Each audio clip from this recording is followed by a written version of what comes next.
Hey everybody, we are out here at the Stagecoach Inn, very active property that some very nice people have invited us to come and take a look at, do some filming, and hopefully get to the bottom of a few things here at this location.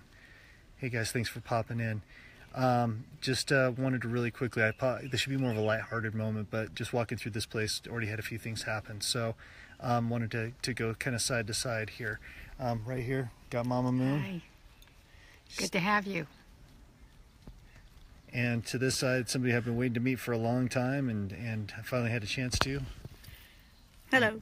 Miss Dee Garcia. She's we picked her up from the airport this morning, and she's joined us for the investigation. And yeah, we're getting ready to go up and do an event in Manila, Iowa, the Chilla in Manila. If you guys have the opportunity, we'll be there tomorrow doing a full event. You can get information off the website. So basically just wanted to let you guys know what's happening right now. I wanted to kind of introduce you to a couple of people and let you know what's happening here before we start walking through. I'm going to go ahead and flip the camera around right now so you guys can see, and we'll go from there. Hold on there. Okay. Oop. Okay, I'm going to have Alan introduce himself. This is Alan, guys. Yeah, Alan Cordelson, founder of 1G Paranormal, and this is Dan Lutz. This is my lead investigator. Hello. And we're going to be hopefully getting some fantastic activity out here at the Stagecoach Inn. If you'd like, I can kind of show you a little bit around. That'd be great. Flip back really quickly. Okay, guys, so what we're going to do, Alan's been kind enough. He walked us through initially. We've had a couple of things happen. I want to show you one thing that happened right in front of everybody's eyes before. Sorry, it's hard to breathe out here. Before everything happened, it was pretty intense. We were both in, all three of us were in the house with Alan and Daniel, and I started feeling some pulling on my hair. I had a really sharp pain in my neck upstairs, and then Dee was also having some things happening with her. We got downstairs, and we saw this that happened. I'll see if I can flip this around here. Is it still there? We'll see. You guys can still see A little bit of it. Yeah, it's not as pronounced. We got the initial pictures. You can see it a little bit better, but she did get scratched inside the house, and Alan was telling us that this is something that happens to women here for some reason from time to time. So just wanted to show you guys again. I have the original pictures too. They were a little bit more pronounced, but it was pretty intense. So we're going to just kind of follow Alan and Daniel. They're going to take us on a quick walk through in the house. You guys are walking right along with us. So here we go, and I'll try to read your comments as we go. Hey, Cora, Tony. Yeah, say hi to Cora. Yeah, everybody says hi, guys. Walking through here. Okay. And we're hoping that Daniel and Chris Sutton are going to still be joining us as well. We haven't heard from them about coming down here, but we are hoping. Okay. Well, this is what's known as what they call the drover's room. This is where farmers would come from Denison, Iowa. They would pass through here. They would go to Fort Dodge with their cattle. A lot of times they'd spend a night here, so they called it the drover's room. This is actually the original size of the log cabin that the Moorheads built back in 1857. If you notice on the floors, you can see some chips and big gouges. Those are from axe marks. Those are from days when it was too cold to be outside to split wood.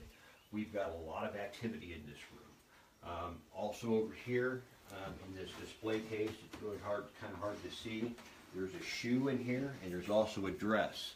I feel that shoe was probably used to ward out evil, to keep bad things out. I think the Moorheads knew more about what was going on than I'll really ever know. And I think I'm only beginning to know what's going on here. So anyway, let's go ahead and move forward. Hey, everybody. Thanks, Patty. We will try to stay safe. Miss you too, Ashley. This is where the area would be where the visitors would eat their meals. Martha Moorhead would fix their meals for them here at this table, and they would all eat. The disturbing part of this table is where they would all eat. It was also, well, this room was the first hospital, and there were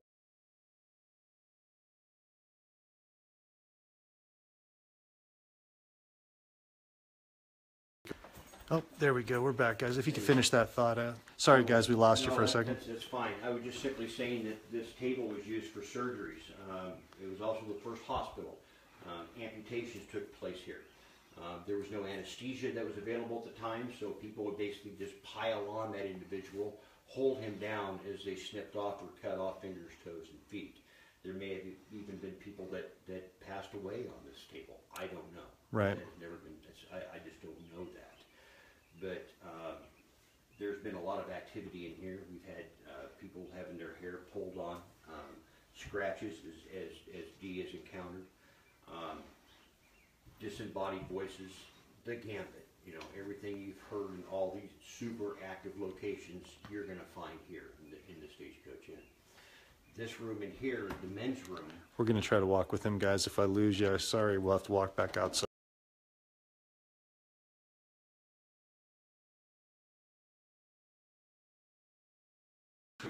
Oh, we got you. Okay, quick, guys. This room, sorry, guys. Go for it. This is the men's room. This is the room that I believe John Moore, the gentleman that committed suicide, is most prominent in. I believe for 3 days before his suicide, he toiled over that decision.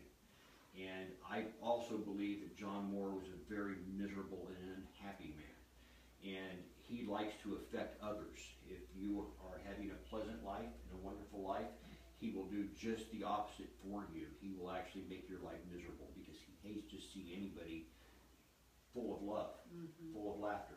His life was miserable. That's why he took his own life. And I feel that's at least one of whatever resides here. As you notice, there's a lot of antiques in here. And any one of these items could be holding some kind of residual energy. Do you have a picture of him here in this room? There is no pictures of John Moore. I did do an ABP session. Sorry, guys, this is the best spot I've got. I had a K2 sitting here at this table, and I was standing out here and I was asking direct questions to John Moore.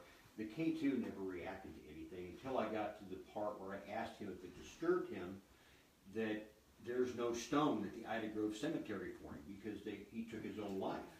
And that was the only time that the K2 meter lit up. It just completely lit up with energy, stating to me, I understood, that he was not happy about the idea that he had no stone. He couldn't be recognized or remembered. And I think he torments people that come out here. Absolutely.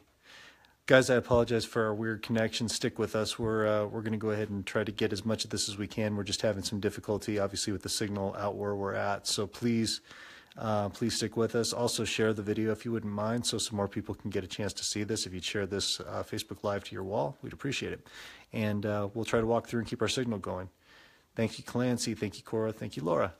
All right, let's give it a shot. We'll move on to another room if you're ready. Right.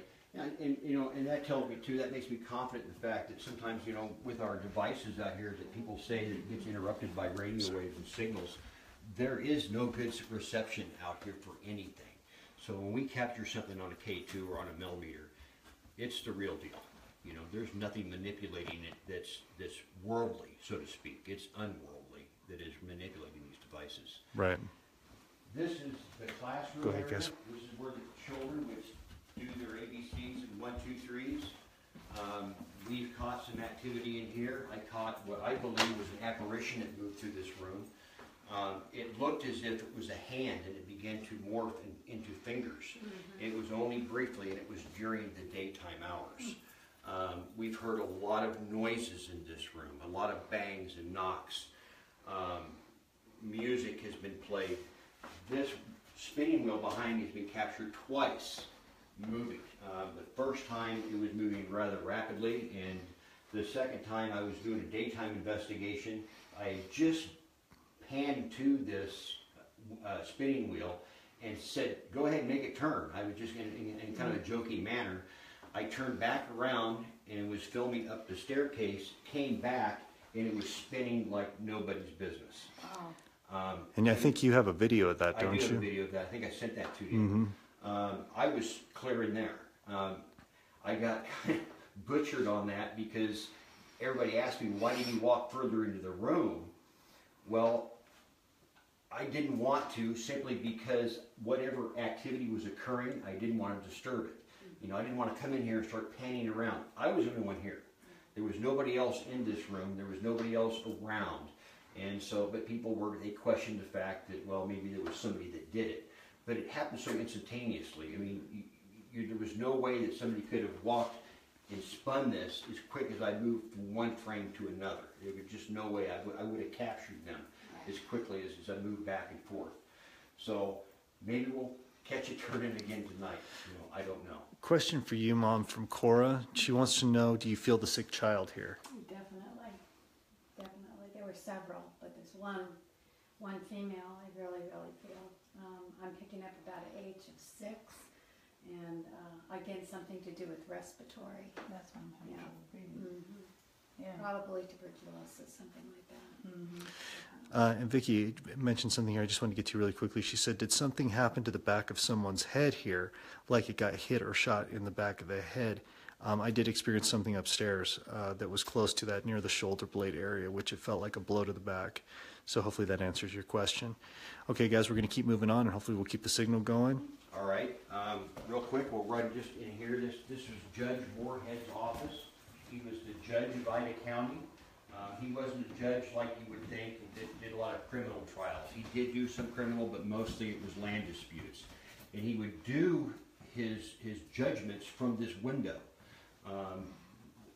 Martha Moorhead, his wife, didn't like it when farmers came through here with muddy boots. So he made all his decisions from the window. We've had beam sensors across this window. We've had motion sensors on this window, and they have activated. In fact, we had one group here that bought a beam sensor specifically for Edinburgh Manor.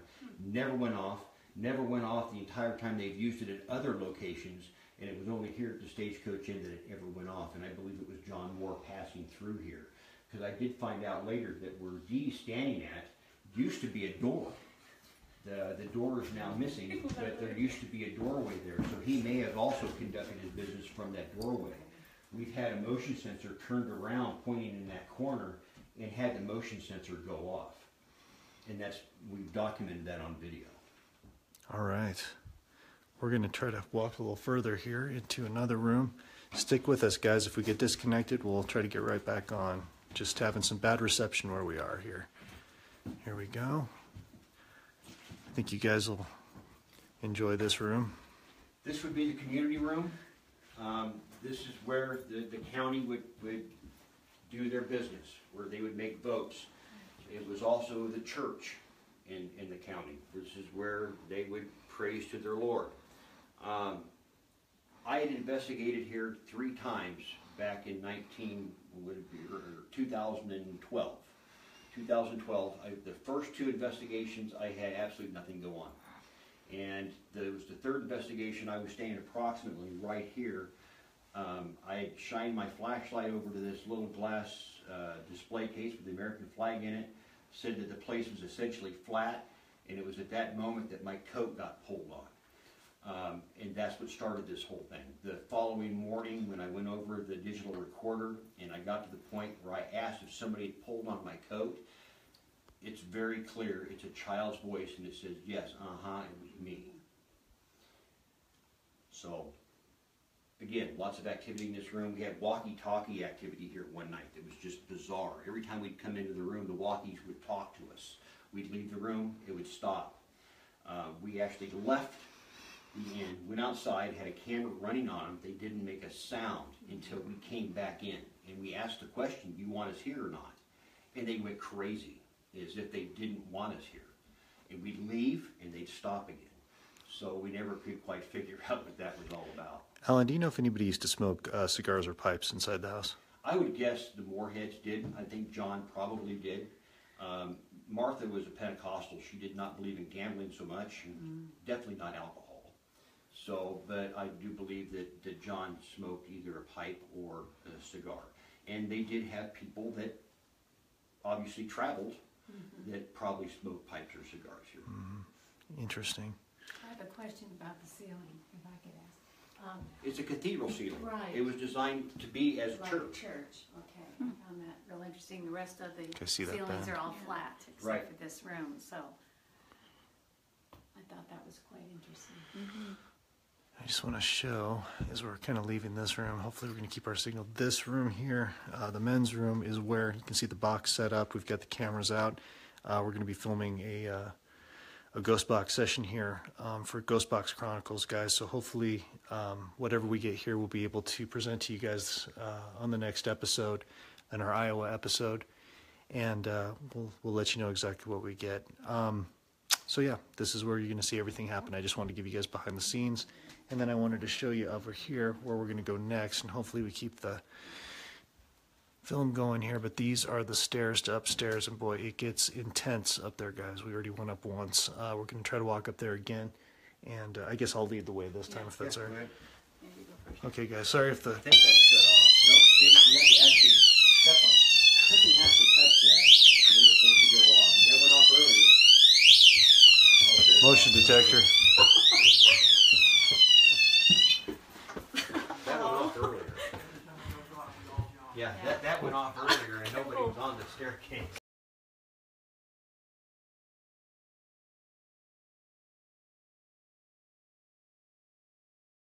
I have no idea. Okay, we're back here. There you Hold go. on, guys. We're going to keep you with us as long as we can. Okay, we're back, guys, for now. We're back on. This is the room that I like to talk a lot about. We've had a lot of activity in here. This is where we heard that scream when me and Eric Klein were investigating here. We were all upstairs, standing directly here. The scream came from the staircase. We know it did. This hole over here, back in the 1800s during the Indian Wars, if Indians were about, the Moorheads would put the children in there, and they would take a dresser, and they would put the dresser in front of the hole and hose.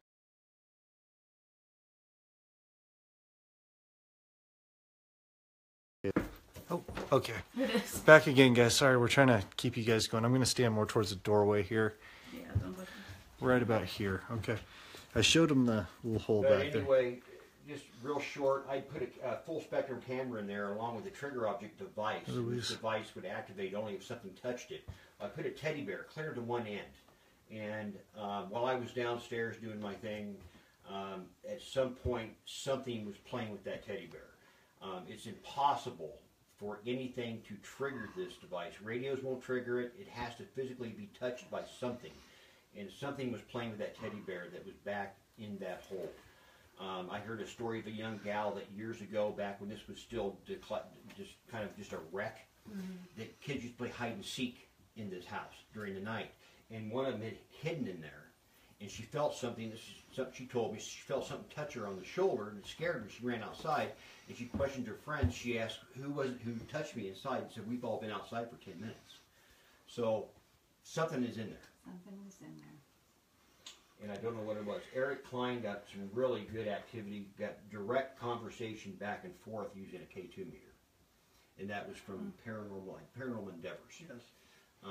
And just got some excellent activity out of that little cubby area. Good deal. No, this is not a mirror. Okay, guys, if I lose you again, we'll try to jump back on. Here we go. Hi to my friends in the UK.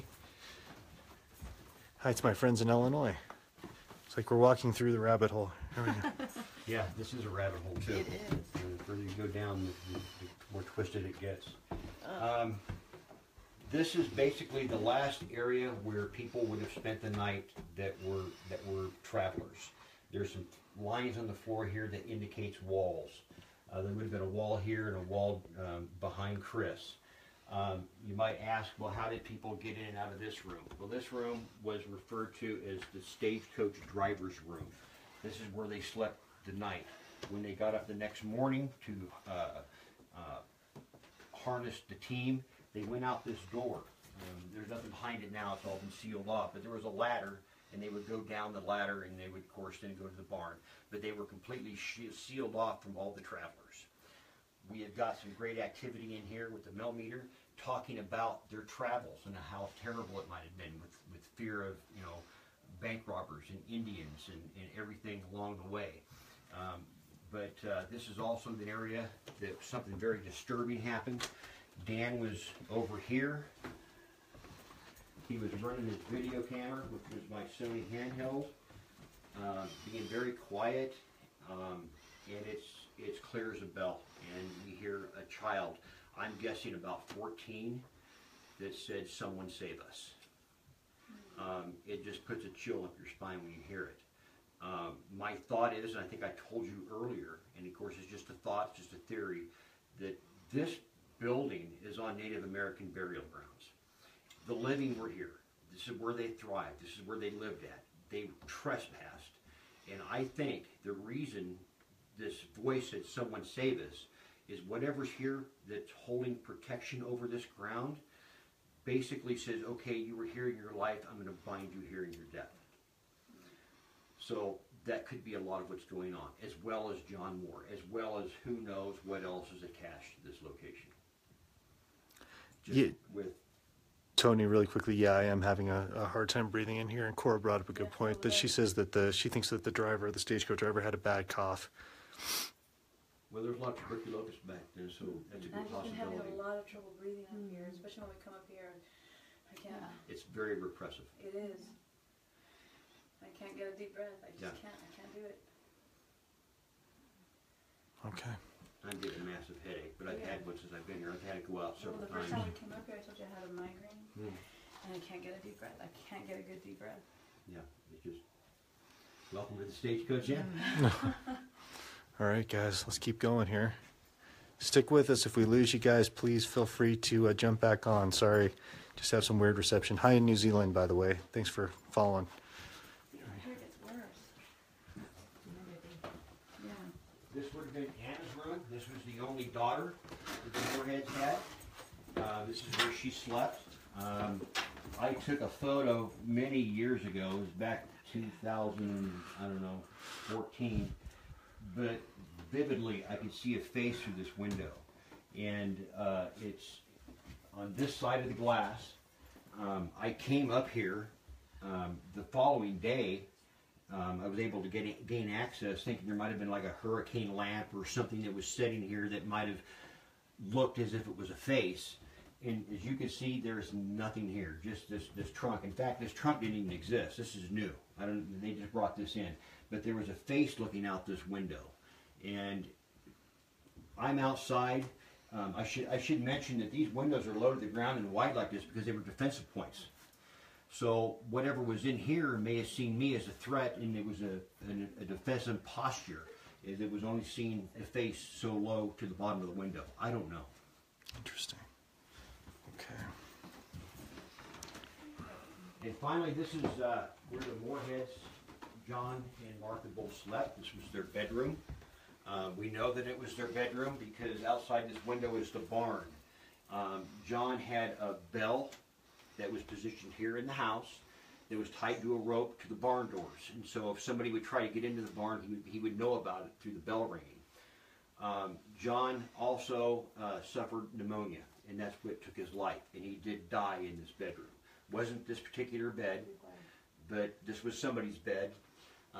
It's in my experience that there's a lot of energy tied to beds, and they're all throughout the house. So it's really hard to say.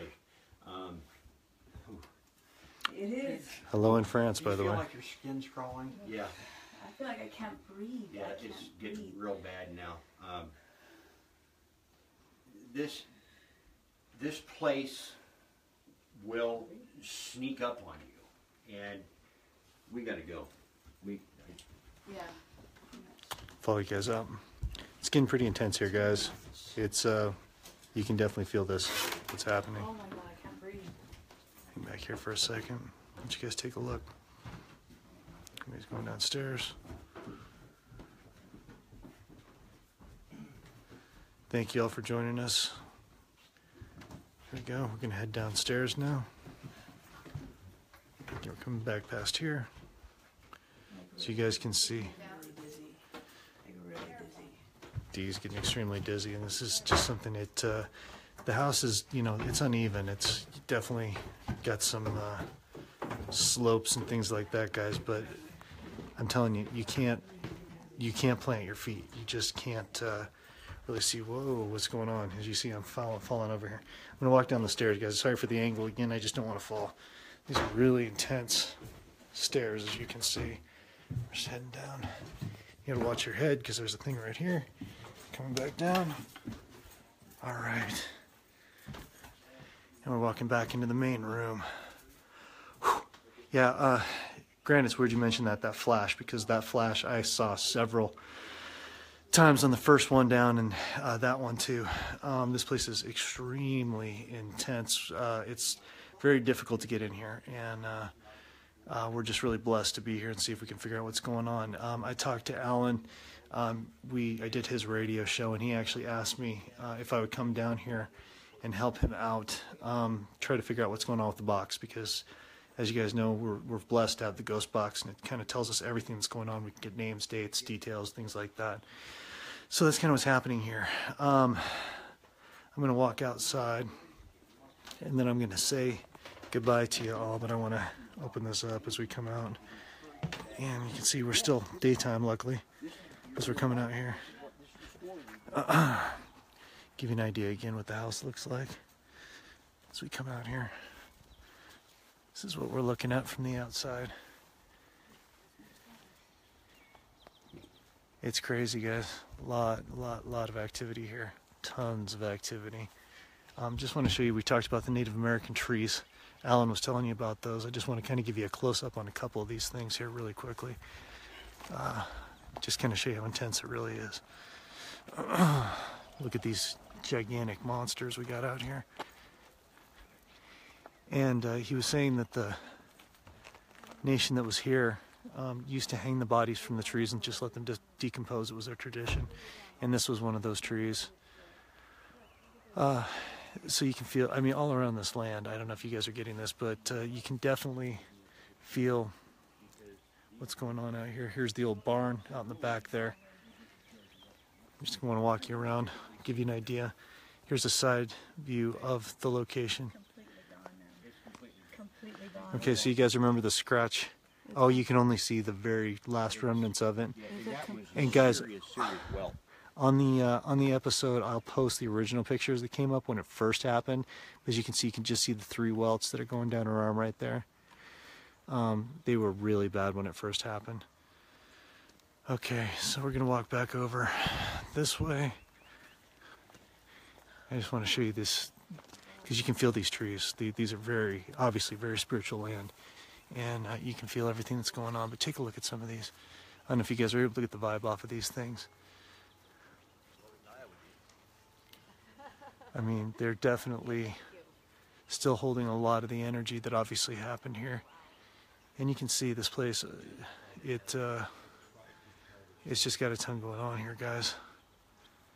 Chorus, feeling the body on the trees. Clancy says big time prayers and protection are needed before you head back in. I totally agree, Clancy. Thanks for sending us the positive vibes. We're going to need it. It's really hard to breathe in there. Chorus, there's a child being hung. Tony's saying, do you feel a drainage at some point on the land? You know, I haven't been here a long time yet.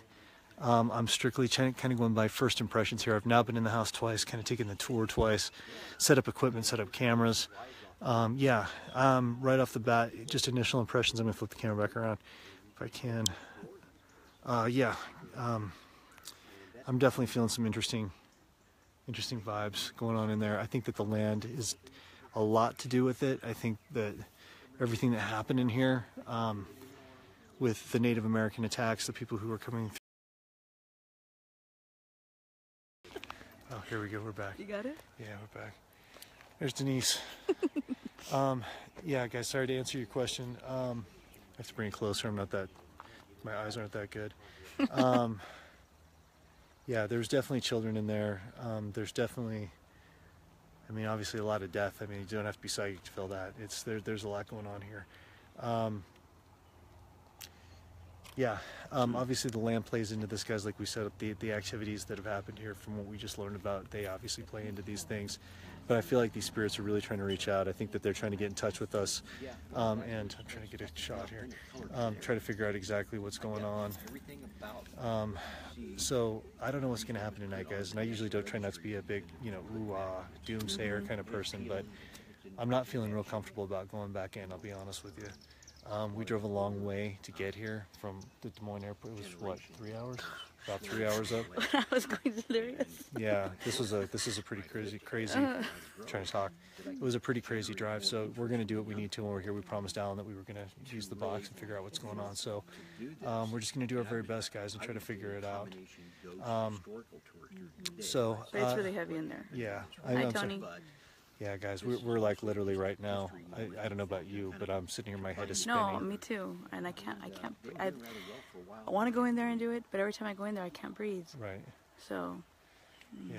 We wish you were here too, Margaret. Definitely, guys. We all wish you were here. That's why we tried to bring you along a little bit, just to see what was going on in the place. My thoughts are not. I can't keep my head straight right now. So I think what we're gonna do. We're going to head back in here in just a minute. We're going to go ahead and do the ghost box session in the downstairs area. If I can handle it, we'll try to go back upstairs and try to do something there. But if not, we'll just do the downstairs area. So, sorry, sure, I can't see. Trust your feelings, Chris. Yeah, I totally agree. Appreciate, yeah, any prayers you guys can send, any positive energy.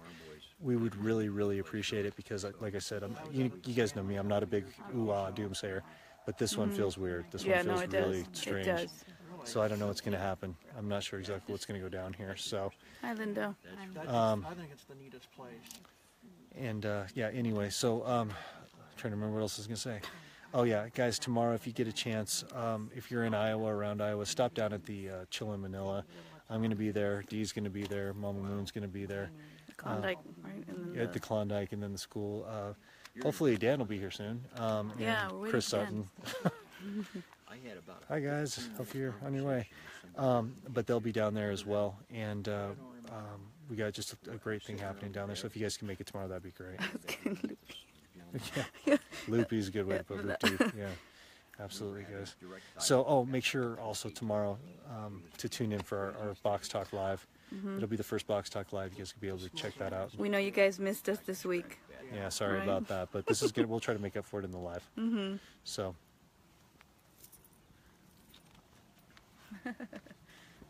Bye, guys. Send your prayers. Bye. Thank you.